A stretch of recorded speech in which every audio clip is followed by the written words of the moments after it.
bene data bakundwa mu mwami Yesu, twongeye kubaha ikaze hano kuri Joel Gospel Praise TV. Uyu ni umunsi wa karindwi kuri ya minsi 14 ibyumweru bibiri twihaye byo gusoza umwaka twiyunga na Kristo Yesu, dushaka ko Kristo Yesu yaba uwa mbere mu bugingo bwacu. Twabonye ibiganiro bitandukanye bivuga kuri uno mwami, kuri Kristo Yesu. Nuno munsi niwe tugiye gukomeza tuvugaho umunsi wacu wa karindwi. Uyu munsi dufite insanganyamatsiko cyangwa se umutwe w'ikiganiro uvuga uti Yesu inzira, ukuri n'ubugingo. Bakundwa, reka tubanze dusenge twiragize Imana kugira ngo ize kubana natwe mu kiganiro cy'uno munsi. Data, mu izina rya Yesu turagushimiye kandi tugushyize hejuru. Icyubahiro ni kibi cyawe, izina ryawe nirishyirwe hejuru. Uri uwera, uri umwami, uri umwungeri, ukura mu mwijima ugashyira mu mucyo, utarura izazimiye. Ni wowe bugingo bwacu, urukundo rwawe rurahebuje. Uyu munsi twagarutse muri ya minsi twihaye yo gusoza uyu mwaka twiyunga nawe, twiyunga na Kristo Yesu. Ikiganiro cy'uno munsi kiyoborwe nawe. Tugiye kureba uburyo ari wowe wenyine, ari wowe nzira, ari wowe kuri, ari wowe bugingo, ni wowe buzima. Nyemerera imitima yacu ifungure, ufungure buri wese ugiye gukurikira iki kiganiro n'abazagikurikira mu gihe kiri imbere. Abo bose bazahabwa umugisha kandi bazayoborwe nawe. Icyubahiro ni kibi cyawe, bana natwe kandi utuyobore mu izina ryawe ryera Kristo. Amen. Bavandimwe, reka dusome ijambo ry'Imana turi bugendereho. Turasoma ubutumwa bwiza bwanditswe na Yohana igice cya 14 umurongo wa 6. Hari ijambo rivuga ngo Yesu aramubwira ati, nijye nzira n'ukuri n'ubugingo, ntawe ujya kwa Data ntamujyanye. Byakozwe n'intumwa igice cya 4 umurongo wa 12. Hari ijambo rivuga riti, kandi nta wundi agakiza kabonerwamo, kuko ari nta rindi zina munsi y'ijuru ryahawe abantu dukwiriye gukirizwamo. Imana ishimwe. Iyo Yesu avuze ati ndi inzira, ukuri n'ubugingo, ntabwo yavugaga amagambo asanzwe. Yavugaga ikintu cy'ingenzi kurusha byose ku buzima bw'umuntu. Yavugaga ko nta buzima bufite igisobanuro, nta kuri guhamye, nta nzira igana ku Mana ibaho atari ukunyura kuri we gusa. Yesu ntiyigeze avuga ati nzabereka inzira cyangwa nzabigisha ukuri. Yavuze ati ndi inzira, ndi ukuri, ndi ubugingo.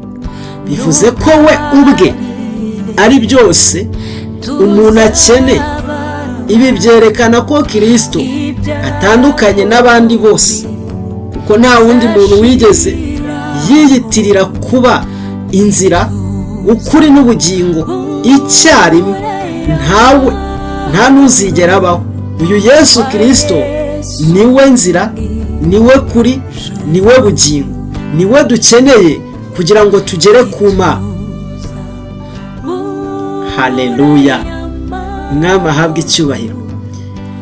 Bavandimwe, reka turebe ibisobanuro by'ijambo inzira. Ese inzira ni iki? inzira n'aho umuntu anyura kugira ngo agere aho ajya. Mu buryo bw'umwuka, inzira ni uburyo umuntu ashobora kwegera Imana.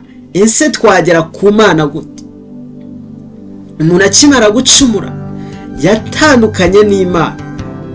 Nta mbaraga, nta bwenge, nta dini byari bifite ubushobozi bwo kongera guhuza umuntu watandukanye n'Imana ngo bongere bahure. Niyo mpamvu Yesu yabaye inzira imwe rukumbi ihuza abantu n'Imana. Nta muntu ujya kwa Data ku Mana atanyuze kuri Kristo Yesu. Ntawe ujya kwa Data ntamujyanye. Ibi bisobanuye ko nta masengesho yacu ashobora kudusimburira Kristo. Nta mirimo myiza ishobora gusibanganya icyaha cy'umuntu ngo kiveho burundu. Nta yindi nzira y'ibanga ibaho ishobora kugeza umuntu ku Mana. Yesu niwe wenyine ufungura umuryango abantu binjiramo kugira ngo begerane n'Imana, bahuzwe, bagirane umubano. Nta yindi nzira ibaho uretse guca kuri Kristo. Ese niba Kristo yaravuze ngo ndi ukuri, ijambo ukuri bisobanuye iki? Ukuri ni ikintu gihamye, kitajegajega, kidahinduka bitewe n'igihe cyangwa amarangamutima. Isi ivuga ukuri kwayo.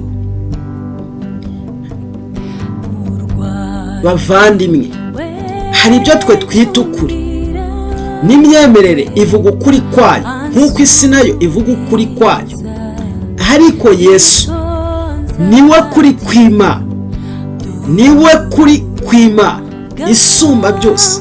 Nta dini rihagaze nk'ukuri, nta myemerere ihagaze nk'ukuri, ahubwo Yesu Kristo niwe kuri kw'Imana. Ijambo ry'Imana mu butumwa bwiza bwa Yohana igice cya 1 umurongo wa 14 niho hari ijambo rivuga ngo nuko jambo yigira umuntu abana natwe yuzuye ukuri. Haleluya! N'ubu ijambo Yesu yabaye umuntu yuzuye ubuntu n'ukuri. Ibi bivuze ko Yesu atubwira ukuri ku Mana, uko Imana imeze, imiterere yayo. Atubwira ukuri ku muntu, uko tumeze, ko turi abanyabyaha, turi abo gucirwaho iteka, ahubwo dukwiriye guhindurwa no kuhagirwa amaraso ya Kristo Yesu, tukamucaho akatubera icyambu, akatubera inzira iduhuza n'Imana. Yesu atubwira ukuri ku cyaha cyacu n'ingaruka zacyo kuri twebwe. Atubwira ukuri ku gakiza n'uburyo dukwiriye kukabona kuko kabonerwa kubwo kwizera Kristo Yesu. Imana ishimwe cyane. Udafite Yesu aba ari mu kinyoma, aba ari mu buyobe. Ni ukuvuga ngo kuba udafite Yesu, utaramwakira, ubwabyo uracyari mu kinyoma n'ubuyobe bw'umwisha. Ukeneye kwakira Yesu kugira ngo akubere inzira. Uwemeye Yesu aba yinjiye mu kuri, kukamuyobora, ukamugeza ku Mana Data. Haleluya! Bavandimwe, muri iki gihe turi gusoza umwaka, ukwiriye kubimenya kandi ukabisobanukirwa, ukabihishurirwa yuko ari nta rindi zina ryahawe abantu mu isi bakwiriye gukirizwamo uretse Yesu Kristo, umwana w'Imana isumba byose. Yesu Kristo niwe bugingo, n'ubugingo. Ubugingo Yesu avuga si uguhumeka cyangwa kubaho mu mubiri, ahubwo avuga ubuzima bufite isoko mu Mana kandi burenze urupfu, buri hejuru y'urupfu. ubwo nibwo bugingo Kristo avuga. Ibi bisobanura ko ubugingo buva kuri Kristo Yesu ntabwo ari ubugingo bw'umubiri w'umuntu. Ubugingo Yesu atanga ni ubw'iteka ryose. Iyi mibiri yacu izapfa, yaciriweho iteka, izabo. Ni ukuvuga ngo ubuzima bwo mu isi burarangira, tubikiwe ubuzima bw'iteka ryose bubonerwa muri Kristo Yesu. Ubugingo bwa Kristo Yesu butanga amahoro, umutekano n'icyizere. Haleluya. Hari ijambo dusanga mu rwandiko rwa mbere rwanditswe na Yohana, igice cya 5, umurongo wa 11 n'uwa 12. Iravuga ngo, kandi uko guhamya nuko Imana yaduhaye ubugingo buhoraho, kandi ubwo bugingo bubonerwa mu mwana wayo. Ufite uwo mwana niwe ufite ubwo bugingo, naho udafite umwana w'Imana nta bugingo afite.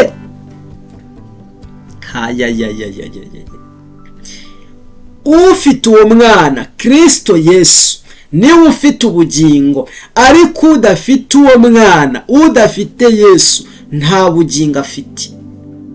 Muri we tubonamo ubugingo buhoraho bw'iteka ryose, butarangira, buri hejuru y'urupfu. Imana ihabwa icyubahiro. Nta Yesu uba ufite urupfu rwo mu by'umwuka, uba warapfuye uhagaze. Iyo ufite Yesu uba ufite ubugingo bw'iteka ryose. Bavandimwe, kuki Yesu ari we wenyine ukwiriye? Kuki Yesu ari we dukwiriye kwizera?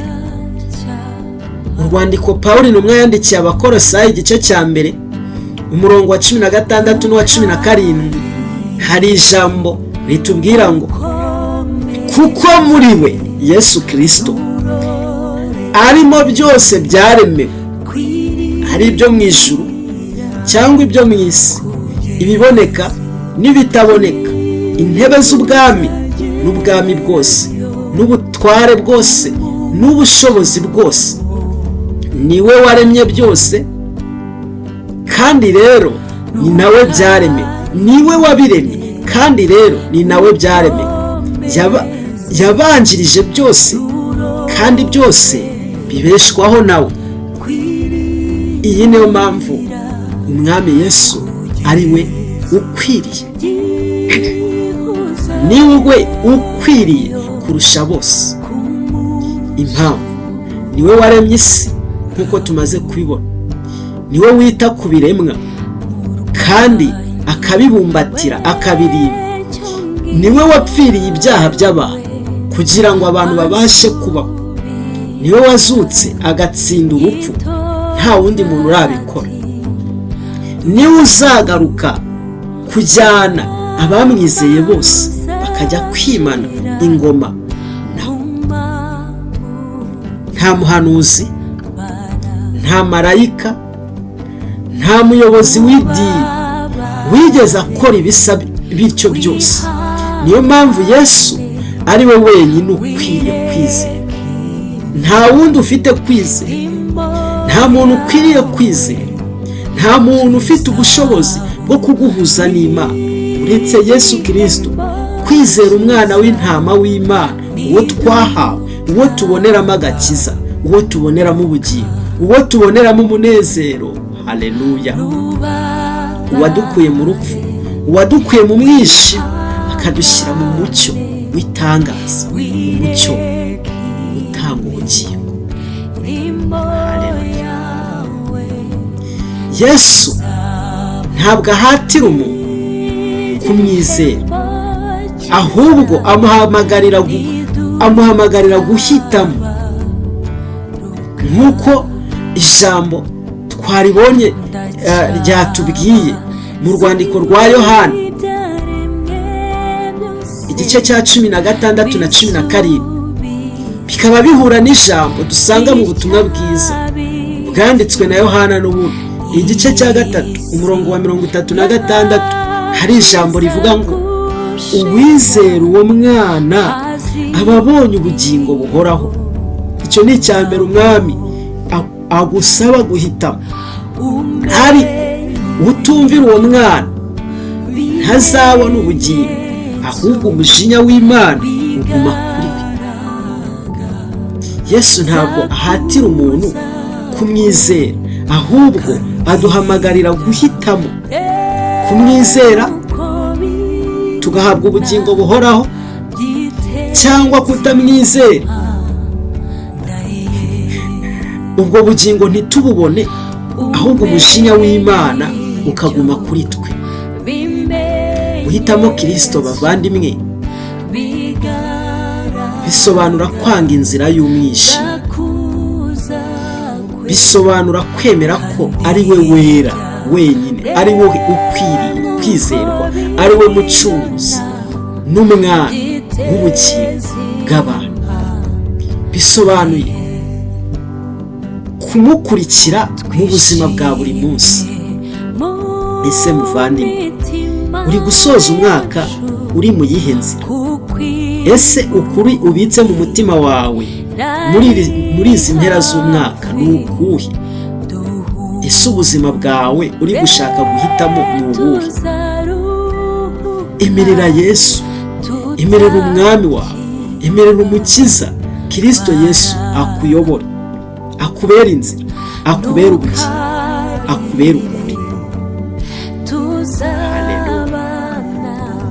Bavandimwe, niba twabaye mukaba mwakurikiye neza iyi nyigisho y'uno munsi, nyemerera ufate umwanzuro, uhitemo neza, wemerere Kristo akubera umuyoboro, akubere inzira ucamo kugira ngo ugere ku Mana. Hanyuma niba wizeye kandi niba ufatanyije nanjye kumva rino jambo, nyemerera ufatanye nanjye gusenga iri sengesho. Data, mu izina rya Yesu, uri uwera usumba byose, uri umwungeri w'ubutabazi. Twabonye ijambo ryatubwiye ko mu isi yose ari nta wundi agakiza kabonerwamo uretse Kristo Yesu.